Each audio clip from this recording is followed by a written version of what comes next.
So, what's trending? Bridging your Catholic faith with your everyday life. You're listening to Trending with Timmerie on Relevant Radio. Hello, this is Stacy Trasancos filling in for Timmerie again today. She's still out on maternity leave with her precious new baby. I'm really excited to be here with you again, but I have a confession to make. Speaking of confession from the last hour,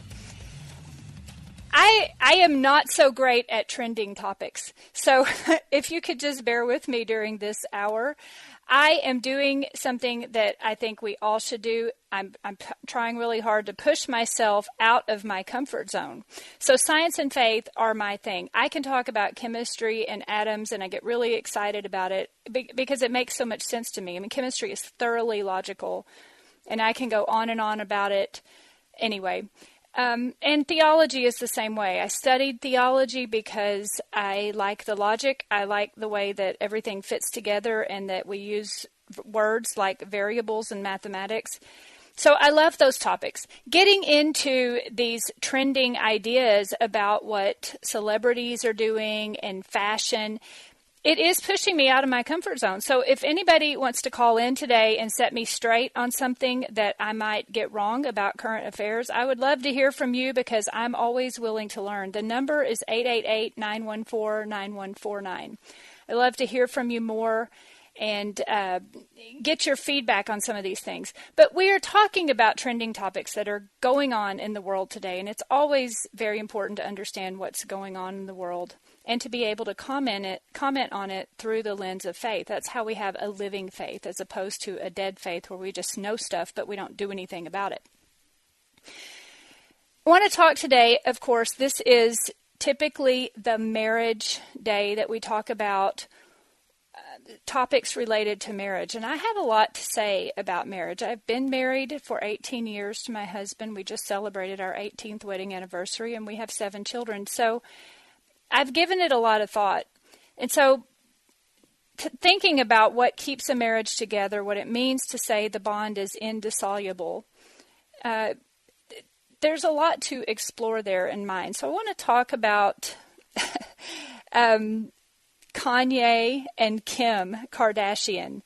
And I'm not even going to lie to you. I had to look up exactly who these people are because it's not something, I don't even think my kids really know about who these people are. It's a very millennial thing. I mean, I've kind of heard their name and I know that she's really pretty, but then I got to reading this US article, US Weekly, about Kim Kardashian is done with her marriage to Kanye West. And, in the celebrity world, there always is talk about marriages breaking up, new marriages coming along, and it does overall cheapen this idea of marriage that lasts for one's whole life. At the same time, it's still a very romantic idea, and we all love when we hear that a marriage is working out. That it's always a good feeling. It's always something that inspires happiness and joy in us. So if you will suffer through it with me, I want to give you my view I want to just give Kim some advice, okay, about what to do in her marriage to Kanye West now that they are living separate lives amid divorce speculation. And then I also want to talk more deeply about the grace of marriage. When the first time someone asked me, so just to fill you in if you didn't hear me say it the other day, I was a chemist before I became Catholic. And chemistry, honestly, led me to Catholicism. It was that search for logic that forced me at some point to admit that the questions I cared most about in life are not getting answered in my chemistry textbook. And I mean, I got a PhD in chemistry, so I went as far as a person could go. I worked for DuPont as a senior research chemist, and that should have been my dream job, right? But it didn't help me in things like my relationships and explain why I loved my children so much and didn't, I knew a lot of people had been parents before me, and I needed to know how to do this thing right. And I knew I wasn't going to find it in a chemistry textbook, right? So if you could bear with me, I'm going to give you a chemist, a recovering materialist version of the grace of marriage. And I have studied theology, so I'm very, very, I would rather stick my hand in fire than say something incorrect about our faith. So I have thought about this a lot. And I think it's useful. Getting back to what I said about living faith, the mother in me knows that it's not enough just to learn theology. And like I discovered, it's not enough to learn about chemistry. You have to be able to put it to work. So I'm going to walk you through that. It's got a little bit of a formula to it, but I promise you, if Kim Kardashian and Kanye would just listen to the chemistry version of the grace of marriage, I promise you that all their problems would be solved. They would start to make sense of their lives and their despair and start to forge a relationship that will last their whole lives. So lucky you. You get to hear all of that. The last segment, just to contrast, saw a very interesting letter on Twitter about the passing of a Union soldier widow. She was the last documented widow of a Civil War soldier. That's right, a Civil War soldier. Civil War ending in 1864. So you might be wondering, how is it that there was a widow living in 2021? She passed away on January 2nd, so she made it into 2021. How is it that there was a widow living in this year still? I'll explain all of that to you, and I think there are some interesting things that we can learn from her life and her husband's life about selfless giving and nobility and commitment. But getting back to Kim Kardashian. So I don't really know what she's famous for. A reality TV show. Like I don't know if she's done anything, but she's very, very pretty. And she has a lot of fashion. So I don't even do fashion. I wear solid black every day, all day, because I don't know I can't match colors. And black is all the colors. So problem solved, right? Just wear black and everything matches. But Kim Kardashian and Kanye West's relationship has reached the point of no return, according to U.S. Weekly. The point of no return, multiple sources have complained. The couple has 4 children. Now, I can understand being in despair when you have 4 children this age. 7, 5, 2, and 19 months. That is very close together. Boom, boom, boom, boom.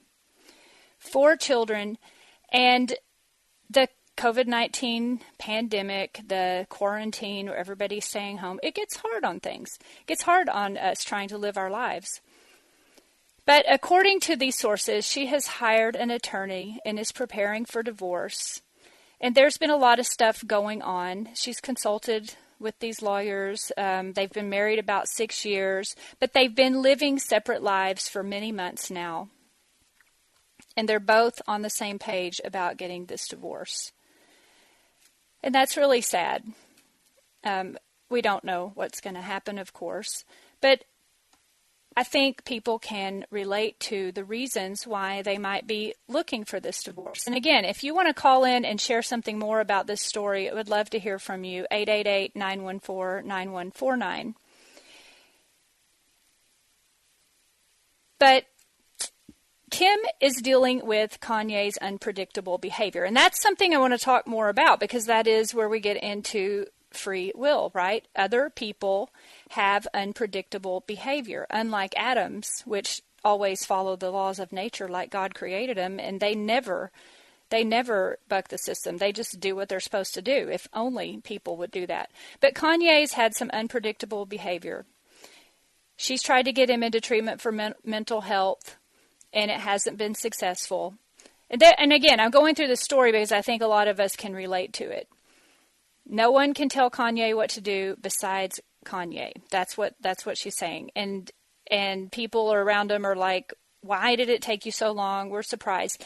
And I know this happens. I've been married for 18 years, and I would be lying to say that it has all been easy. It's not easy at all. Marriage is one of the hardest relationships you can forge in your life because it is one of, if not the most intimate. I mean, if you're married, I don't think you have a more intimate relationship with anyone but your spouse. And so it's because of that intimacy you are so vulnerable. And it's because of that vulnerability that it's so, so hard. It is hard. It can break you in two at times. And I'm not saying that lightly. I've felt it. I've been in that despair before, thinking there's no hope. I've felt things like Kim's felt, like I just don't see how. The whole universe is saying give up and get a divorce, because that is kind of how it goes sometimes. Out there, people will say, oh, I can't believe you're still living with him. I can't believe you're dealing with this. And it can seem to men or women, either one, in a relationship, when things are not going well and when you cannot forge that intimacy and that closeness that we're made for, it can feel like it's just easier to give up. And that's why there's such a high divorce rate now. It feels like it's easier to give up, and there's plenty of people standing around you, like the whole universe, telling you, yep, you need to just file for that divorce and move on with things. And then, of course, there's plenty of people standing around to talk to you about how you can still co-parent and be there for your kids and figure out how to live peacefully together but separate lives and go on with things. And it never works. It doesn't work. So as this plays out in public, the point of it is, why is it even trending? The reason that it's trending is because people care about this stuff. I don't think it's so much just intrigue with what Kim and Kanye are doing, but it's more about people can relate to it. So I guess time will tell about whether or not they actually decide to get married. But whether he gets help with his mental health struggles or not, she says he has a bipolar diagnosis. Time will tell. This is the kind of thing that sometimes, I don't want to get too much into the mental health issue, but it helps to understand that when you are in a close relationship like the one in marriage, it can easily seem like the other person has a mental health issue, even if they don't quite, even if it's really more just about not being able to connect on that deep level and not being able to just get past some brokenness that comes from childhood and some insecurities that keep you from connecting. So that's Kim and Kanye. That's what they are doing. And looks like we have a caller, Tabitha in Denver. Go ahead. Hi. I was just listening to the story, and it's very unfortunate that Kim and Kanye's marriage won't work out. As we all know, marriage is very tough. My condolences to them. However, as I was listening, you had not really covered Kim's, her famousness, or like how she's famous. Well, It's not because she's pretty and she's fashionista. Kim's facet of life, her whole show, she's an inspiration to the younger generation. She's a lawyer. She's going to be passing the bar. She's advocated for many people that have been falsely imprisoned and actually got people out of jail that don't deserve to be there. She is much more than what's described. Yeah. I believe that she's a big inspiration to many of us. And if that in the first place was just a socialite on TV, and that she has no claim to fame, she certainly does at this point in her life. So she's also a lawyer. That is a great accomplishment, and she's used it to do activism for good.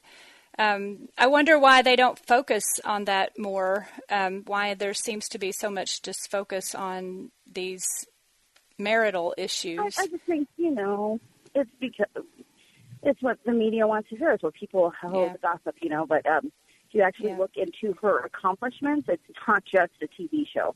She has done so much good for so many people, and that whole family should show you that you don't have to be anything. You can just be yourself, and you can do better for the world.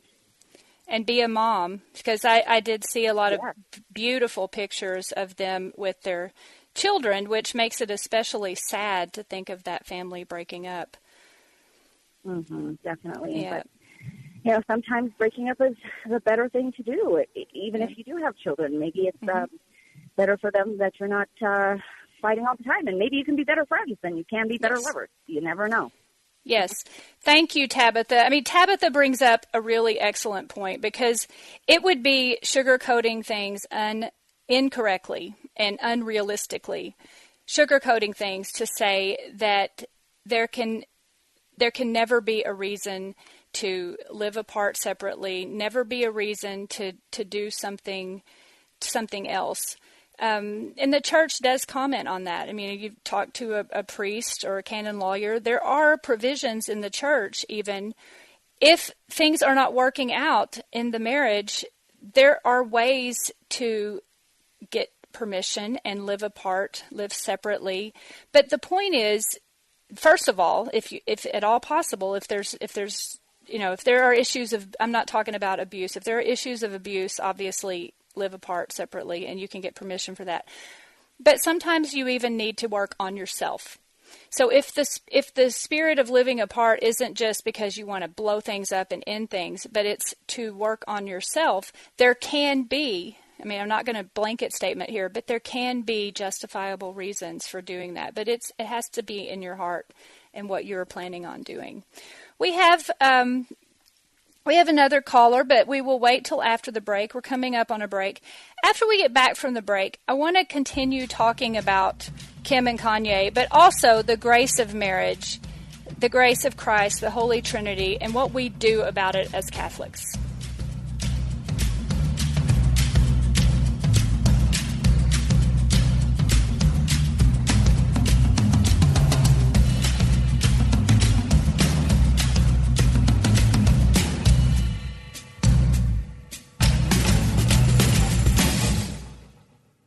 Sponsorship provided by Catholic Singles, an online dating platform for single Catholics looking for a virtuous, faithful, and God-filled relationship. Catholic Singles dating app is where members can nurture relationships with other faithful Catholics. The Catholic Singles app. So, what's trending?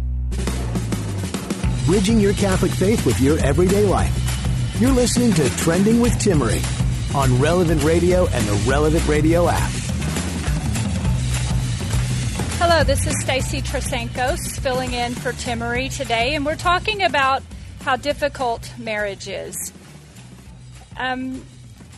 We were talking before the break about Kim and Kanye and their announcement of a pending divorce, and talking about more generally why it hurts us so much to see a beautiful family like that breaking apart, and what it makes us think about. I want to get into the grace of marriage, though, okay? Because the purpose of talking about trending topics is to think about what it means to our lives, and everything we do is through the lens of our beautiful Catholic faith. I'm a chemist. Did I say that? Did I tell you that already? I'm a chemist. The first time after I converted from a life of pretty strict scientism, materialism, I did not acknowledge anything supernatural. After I got my head around accepting God, accepting the truths of the Catholic Church, and I knew you had to be all in. Like, you can't speak out of both sides of your mouth. You have to be, if you're going to be Catholic, you have to accept what the Church teaches. Okay, if you don't understand it, live it, experiment, and learn from it, and then it will start to make sense. Well, the first time somebody told me about the grace of marriage, I thought that was great. Okay, we celebrated the sacrament of matrimony, my husband and I did. But I'm a tangible person. I have to be able to visualize something. Like, I've never seen an atom, but I can draw you a model of it. I can write equations. I can put it into something that I can imagine. Well, I can't imagine what grace is because it's not something material, right? But I needed something, I needed a model to think about it. And I thought of grace, grace obviously, just to get this, make sure we all understand, grace is Christ in your marriage. Grace is Christ in your soul. If you're talking about the grace of marriage, it's Christ in your marriage. Okay, but what does that mean when you're living it and you get to a point where you're about ready to give up and have a divorce and you don't know what you're in despair? The grace of marriage is like this. You can't force the other person to accept the grace. You can't force that other person. You can expect the other person to do it. We were talking the other day about the human person, body and soul. And when you form a relationship, your souls have to unite. When two atoms form a bond, there are rules for that. It's nothing personal. If one atom on one side of the periodic table doesn't want to bond with another atom on the other side of the periodic table, nobody's feelings get hurt. It's just not meant to be. It's a natural physical law. It's not going to happen. With people, you make a decision to bond. And when you make a decision to bond, just like hydrogen and oxygen come together and make something new by the very virtue of their bond, two people come together, like it says in the Catechism, and they become one flesh, like it says in the Bible. The husband cleaves to the wife, and they become one flesh. Well, guess what? We're not atoms, and it's not easy to bond like that and be so stable all the time. Okay, I mean, molecules can even be broken apart with things like electrolysis. There are ways to break. They're not indissoluble, chemical bonds. But the marital bond is indissoluble. And you need the grace of marriage to live with it, to understand the other person, to open yourself to the other person and be vulnerable enough to be understood. And I remember thinking about the grace of marriage like glasses of water that God sets down on the kitchen counter. Okay? You can drink in all the grace you want. You can accept Christ into your soul all you want because you're in charge of that. You can say yes and accept that. You can drink the water, but you cannot sit on your spouse and pour the water down his or her throat. You cannot force that on another person, but you can pray. And so I thought of prayers as thinking of my husband with, in some of our darker times. We've had dark times, I won't lie. There have been days when I didn't think we would make it, and I have felt the despair of giving up. I felt the fear of thinking he might give up on me. And it helped me to get through those times by thinking of it like this. There were times when I stood there chugging all the water I could get my hands on as fast as I could go. And there were times when I was chugging the water with one hand, and with my right hand, I was holding another glass of water out to him, only he wasn't in a place where he could take it. There were other times when I was so full of myself for drinking the water that I would just hold my glasses of water up high and say, everybody, look at me. I am so holy because I have so much of this water. I am so great. And the thing I needed to be doing was shutting up and drinking the water, praying, being more humble. And so there was a lot of pride. There was a lot of fear. There was a lot of trying to control. That's the chemist in me. I can control atoms. I used to make lycra spandex for DuPont. I can make atoms get up on a stage and sing and dance if I want them to. But I could not control the man I loved. And I'm laughing about it now because we survived it. But we survived it because I got on my knees before the Holy Eucharist and I said, Christ, I want you to give me so much grace. I want you to be in me so much that I see my husband through your eyes. And I have supernatural empathy where I can get to the center of him almost like God the Father and God the Son. Like I can get so close to him like the Trinity, almost like the Trinity, that I can see the world through his eyes and I can understand him. So that worked. It just continually thinking about it that way, it gave me something to hang on to. So I'm saying this for anyone out there who might be struggling. Okay, I have been there. I'm kind of keeping a light tone about it right now, but I've been there. Tom in Minnesota, go ahead. Well, boy, thanks for letting me join the conversation and listening to your last dialogue. It's like you're going to laugh, but it's like I feel like I found a friend. So I'm going to have to follow you, like hunt you down on, some other media here and find out more about you, because I'm a science geek too. And I'm struggling. I'm divorced civilly. Spiritually, I'm married. And it's really hard.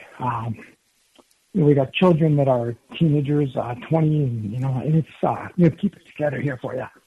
But, listening, relevant radio, first of all, has been a savior for me. It has been the beacon of light that has been the only reason. Our Lord, the salvation is amazing.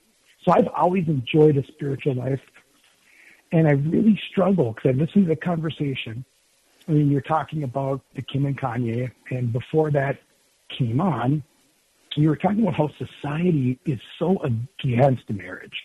Everything is material, right? Everybody wants, you should be happy right now. We've got pharmaceutical ads being pitched to you to reduce the wrinkle on your forehead. And I don't want to belittle anybody that's concerned with their looks, but if your biggest concern is the wrinkle on your forehead and not your salvation in heaven, right, then what are we teaching each other? And is that respecting each other? How are you respecting anyone by saying you're not good enough because you have a wrinkle on your forehead? I love my wrinkles. Every one of those wrinkles, it came with some price, right? I love my scars. I got broken bones. All of those had a story. And I guess that's the engineer, right? So anyways, I don't want to go on and on and on, but it's so difficult because I was in an abusive, non-loving, I spent 17 years of pure emasculation and humiliation and never, it is tough because I don't want to be the woe is me, but at the same time, I am spiritually married and I love her deeply. And it's so difficult and especially lonely. This is why I laughed at you is wait, there's another science geek that understands spirituality and is okay. Say, where have you been? Because everybody looks at me like I'm from Mars, right? Yeah. Yeah. I totally get it. Well, look, Tom, definitely I will say a prayer for you. My husband and I will say a prayer for you. And I admire you for having the courage to call in and share that part of yourself with us. Thank you very much. I think people, I appreciate it. I hope people understand, though, that short of being abused, divorce does not ease the burden. It amplifies the pain, and it puts it onto your children. I'm suffering because I know I needed to because it was becoming physically manifested. It was becoming dangerous. So we had to. Yeah. But it did not do any of the things that society said, how great your life will be and the releasing your freedom. No, no, it brought more burden, not less burden. Yes, and that, I know you're in a difficult place right now, but things can get better. They can. I think when we get married, and this is what they don't tell you oftentimes, and I know for me it came to a point when I realized I'm in this for good. I'm not speaking out of both sides of my mouth, and I had to let go of trying to control my husband, and I had to realize that even if he ever decided to leave me, which he never did, he never was going to, but I feared it. I feared that he would. Even if he ever left me, I would not leave him, because that's what Jesus tells us. So you kind of have to get your head around that. And I had to get my head around letting go and not trying to control and praying. And I had to say to myself, Stacy, look, if you spend your whole life drinking your water and you spend your whole life holding your hand outstretched to someone who may not want you, and again, my husband never felt that way, but I thought maybe he did, and you're holding your hand outstretched to someone who doesn't want you, that rejection, that fear of rejection, What if you do that your whole life, praying for your spouse to receive the grace of marriage, and you get nothing at all except that very last moment? In that very last moment, when you're dying or he's dying, he turns around and he accepts that glass of water. And you were the one that was there to lead him to heaven. And I know that sounds kind of romantic, but that I really had to get. And once I realized that, once I said that would be worth it, because eternity, I know math and I know big numbers as a chemist, but I don't know how long eternity is. I can't even imagine it. That is all that matters. Our job in this life is to get to heaven and lead the ones we love to heaven too. There is no other purpose more important in any day or any breath that you take. So once I got all of that lined up, it was like, okay, I can get through this hard time. I can get through this hard time. And more importantly, I learned to just stop talking and listen and try to understand rather than control my husband. And, I'm talking about it now because we got through all of that. It's very difficult. And I talk about this to a lot of people, too, as a scientist who is a convert. People in Catholic spheres talk about scientism and the dangers of relativism and scientism and all that. No, I lived it. And I'm telling you that when you think the other person is a collection of atoms and molecules, you, honest to God, cannot form healthy relationships. You don't have the fundamental tools at all to even begin to understand the other person. It makes you into a control freak. So there's my advice on that. So let's see. How about, okay, just looking here. So that is how I look at the whole marriage thing, and happy to say on the other side of it now. And I think if we all, everybody listening, decided that we would all just pray for Kim and Kanye, and I'm just saying them because they're visible, but pray for anybody who's struggling.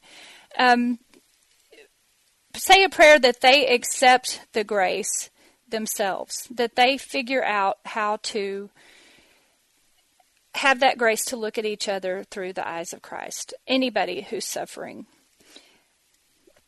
And then when we come back from the break, I know we're coming up on a break, there's another concept that I want to talk about as we get into this. We have a caller waiting that we'll get to after the break. And then I want to get into talking a little more about that union, that Holy Trinity union that we're all striving for, and finish up with a talk about the Civil War widow.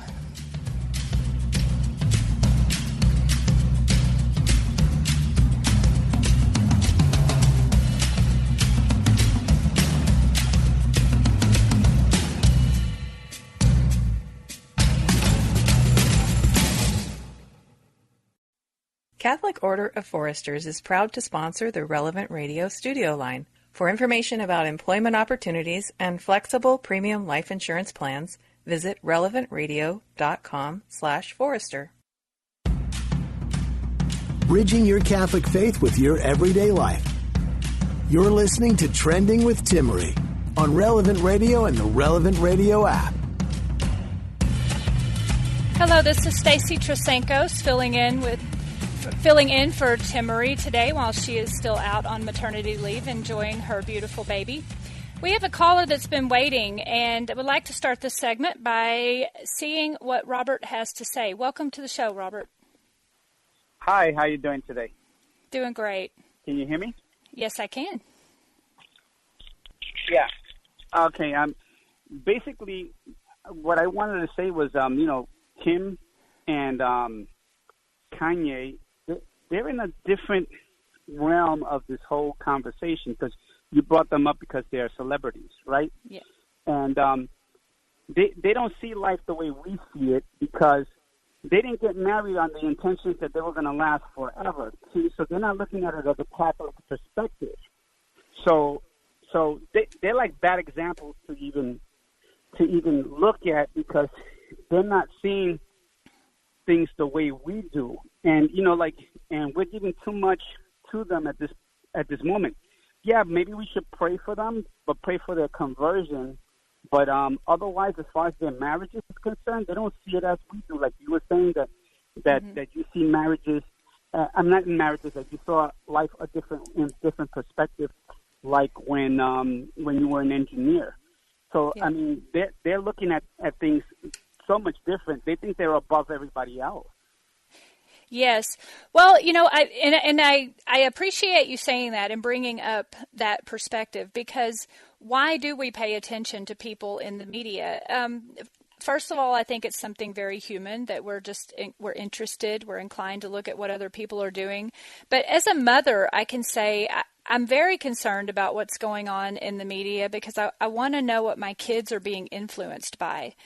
And you're right, Robert, that they might be living in a different plane of reality than we are, because they're so visible in the public eye.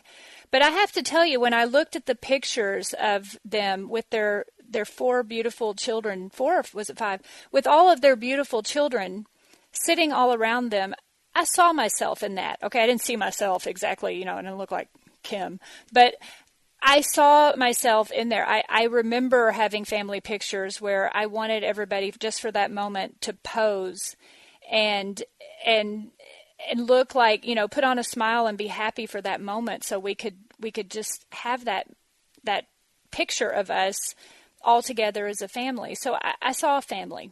I saw a family there, and I think it is important to talk about how families like that influence our perspectives of divorce, because if they do make it look so easy to just get a divorce and go on living with their kids, and all we see are happy little kids and mom and dad are not together, I think it's good to stop and analyze that and ask what's really going on. And that leads into the last thing I wanted to cover today, if you'll bear with the way my head works with chemistry and theology. Another thing that fits in, so I've been talking about in another show about how profound it was for me to realize that the human person is body and rational soul, that we are made in the image and likeness of God with the spiritual powers of intellect and free will.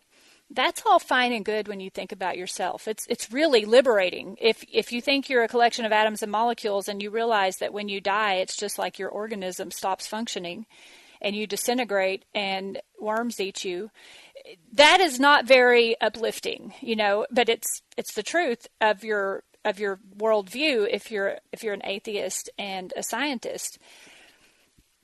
Getting my head around everlasting life, that our soul is going to live on, and taking seriously what decisions I make with my intellect and free will in this life and live the life of virtue, that was very profound. But take it to the next level. It's not just that we're made in the image and likeness of God. It's that when we form relationships, and I'm talking about any relationship, not just the marital relationship, although I will argue marital relationship is the hardest relationship because it is the most intimate relationship. You can debate that, but that's what I think. And it's because a man leaves his father and his mother and cleaves to his wife, and they become one flesh. And I know everybody's heard this, that we say marriage is like a reflection of the Holy Trinity. Maybe you grew up hearing that, but if you're someone like me, like these atheists that are out there and have never heard these things, you don't just hear that and say, oh, okay, I'll memorize it. That's great. I know my faith. No, you're like, what does that mean to be a reflection of the Holy Trinity in my marriage? And I studied theology. I studied dogmatic theology because I like the formulaicness of it, because it's kind of like physics and chemistry. And I remember taking that class on the Holy Trinity and hearing, I want to read something. This is from the Council of Florence in 1439. And I remember while I was studying the Holy Trinity, okay, I'm talking about like the processions and the relations and the missions and the persons and the unity of the one divine nature, the one God, 3 persons. And I was trying to understand all of that. And there's, it's not so different from deriving equations in chemistry. And I was trying to understand it all. And I remember reading this. from the Council of Florence. The Holy Spirit is eternally from the Father and Son. He has his nature and subsistence at once from the Father and the Son. He proceeds eternally from both as one principle and through one spiration. And since the Father has through generation given to the only begotten Son, here's the key part, given to the only begotten Son everything that belongs to the Father, except being the Father, the Son has also eternally from the Father, from whom he is eternally born, that the Holy Spirit proceeds from the Son. It's really great studying theology if you're a scientist. But breaking that down, it stopped me dead in my tracks. Since the Father has through generation given to the only begotten Son everything that belongs to the Father except being Father. I remembered the first time I saw my husband holding one of our newborn. It was our newborn son. I was taking this course, and my husband was holding our newborn son, and it was the fifth one after 4 daughters. So we had a lot of kids in a short period of time too, just like Kim and Kanye. And it clicked with me, this meaning of marriage is a reflection of the Holy Trinity. I saw my husband looking at that baby boy that had been in my body his whole life until that day. And there's my husband holding this boy that came out of me. And he's looking at this child, and it rang in my head. The Father is giving all of himself to the Son except to be the Son. And I knew in that moment the love that my husband was looking at that son with, that there was almost a pain in his eyes. He would have given all of himself to that child, except, of course, to be that child. And at the same time, I remember feeling a pain because we're human. We're not God. And there's going to be pain in that relationship. And at the same time, I'm like, okay, now I'm sad. I'm really happy. And it's kind of like this after you have a baby. I'm really sad. Then I'm really happy. And then I'm really sad. And then I'm really happy again. It was a mixture. It was a bittersweet thing because I knew there would be discord. But at the same time, I knew that God means it to be that way. That if we just keep the faith, we're going to make it and we're going to be okay. And my son's almost 10 now. And that's how it's played out. And at some of the hardest times in my marriage, that was one thing that kept me going. It was those memories. Because my husband and I did become one flesh. We literally, our oneness is made up of all the memories that we share. If we broke it up and called it off, we would lose all those memories. So it matters here what the church teaches us in this thing. And if you break up a marriage, you break up that bond between those children and you. And you really do break not just yourself, you break the children, you break something sacred that isn't it can't be broken. And that realizing, my point is realizing that it's so much more than you ever get when you just look for science to have all the answers. There is such a beauty in understanding our faith and so much hope and so much love. The Holy Trinity is an eternal circumcision, it's a theology word, of life and love. And I kind of think of our family like that too, only it's pretty crazy a lot of times. There was another story that I want to talk about very shortly in just a minute. But first, I would like to go to, let's see, do we have Sylvia? Go ahead, Sylvia. Oh, okay. Oh, I'm sorry. I'm looking at the board wrong. Just want to move into one last story then. This story I mentioned earlier about the widow. So let me tell you about this. There was a note on Twitter about the death of Helen Viola Jackson. She is the last documented widow of a Civil War soldier. Now listen to this. We're talking about marriage here, and there's a lot of things we don't know about this situation. But just take the facts that were given here. She was the widow of a soldier in the Civil War. The Civil War happened, and I don't know this by heart, I had to go look it up, between 1860 and 1864. That's a really long time ago. But it says that she was married to Private James Bolin, Company F, 14th Missouri Cavalry, And they married on September 4th, 1936. He was 93 years old and she was 17. Her father voluntold her to stop by this man's house each day and assist him with chores because he was elderly as she was coming home from school. Bolin, the soldier, did not believe in accepting charity, and so after a period of time, he asked this 93-year-old man asked this 17-year-old girl to marry him. But he did it because he wanted to provide for her future by leaving her his union pension. So they were married, and it was recorded, and then he died in 1939, 3 years later, and so you've got this very young widow, and Helen, she's this very young widow. So she never remarried, and get this, she never applied for the pension. Never applied for the pension. And she went all those years until January 2nd, 2021. She died on December 16th, 2020. She didn't quite make it to 2021. She died at the age of 101. She was the last documented widow of a Civil War soldier. So what do we take from this story? Well, there can be lots of reasons why she never remarried. I think it would be a really big stretch to say it was because she was so in love with this 93-year-old man that she never remarried. But for whatever reason, one thing we can take away from here is the nobility and the selfless giving and the commitment that those two showed to each other. There was no ulterior motive on either side. She obviously wasn't helping him out to get his pension because she never cashed it in.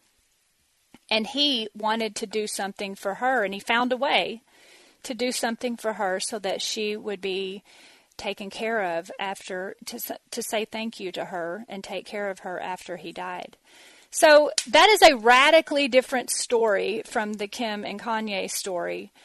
And it just gets at all the crazy situations we can find ourselves in as humans, and how giving ourselves in relationships devoid of ulterior motives on both sides, truly giving yourself to another person, whether it is a husband, whether it's someone you're taking care of, whether it's somebody in your family, giving yourself to that person means opening up and being vulnerable. It means being patient with the other person, because you can't force the other person to practice virtue. You can't force the other person to drink the glasses of grace water. You can't force the other person to believe. You can't force the other person to be happy or to see things your way. And so what makes it so hard about marriage, but what also makes it so wonderful if you stick with it, is that you do start to merge. It's more than just having babies together. It's more than just raising those babies together. You do, if you stick with it long enough, and I'm promising you, young couples, you don't get there easily or quickly. It takes time. But you do get to a place where you start to be indissolubly bond. You feel it. You are already, the bond is indissoluble, but you start to feel it. You start to become one without losing yourself. Just like I was reading from the council. You start to become one. You give all of yourself to the other except to be the other. So you retain, and there's all kinds of psychology written on this.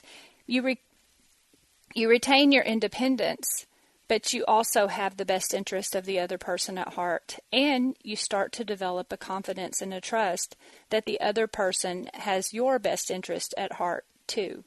And I have to say, thank you, Catholic Church. Thank you, Catholic Church. Thank you, God. Thank you to all the priests who guide people through these things. If I hadn't had those fundamental teachings that Christ revealed to us about the human person being made in the image and likeness of God, and if I hadn't had that understanding from the Holy Trinity and marriage being a reflection of the Holy Trinity, I wouldn't have understood why pain and discord in marriage or any other relationship hurts so darn much. It hurts so much because it's supposed to be perfect, but it's never going to be perfect in our life. But we long for it anyway, and that's okay.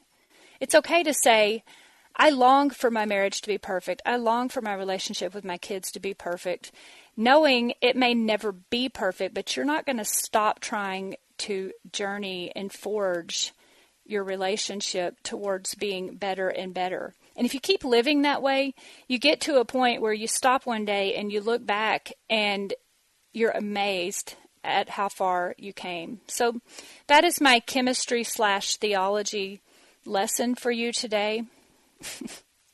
I appreciate you humoring me with all of that. Chemology. It's my chemology. But those things really do work. They have worked in my life very much, and I think they speak to a world that has that has maybe watched Kim and Kanye a lot and wondered, what is the truth here? Why do I hurt for them if they're going to get a divorce? Pray for everybody suffering, that we will all drink the grace of marriage in and live happy lives in Christ. Thank you very much. I'm Stacy Trasancos, in for Timmerie.